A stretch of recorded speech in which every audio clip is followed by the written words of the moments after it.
The right orbitofrontal cortex, way back, I'm smiling right now, in 2007, I spent 8 days listening to Alan Shore talk about this structure in the brain that is this big behind your right eye. And I remember hyperventilating through most of that workshop at the power of his thoughts that related to all the work that I had learned from Dr. Jean Ayres, for example, around the therapeutic use of self.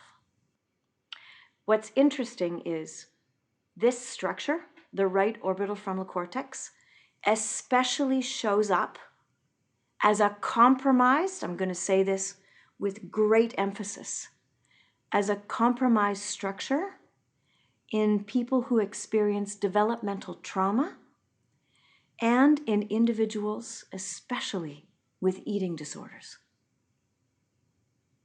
That there is a link between early childhood, developmental trauma, and the legacy of eating disorders.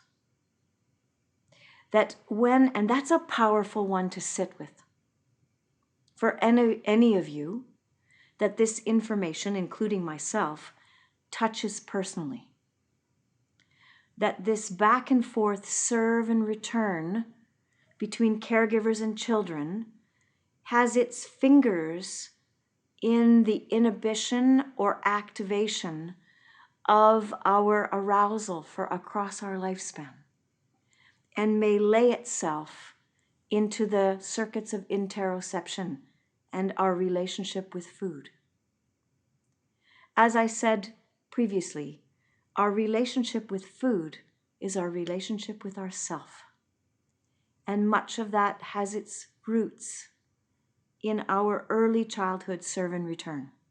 When we start to see disruptions in goodness of fit, that's when the right orbitofrontal cortex goes, the rhythms of co-regulation aren't here for me. And thereby, the amygdala will not be soothed in the same way. And that can heighten fear in relationship to food.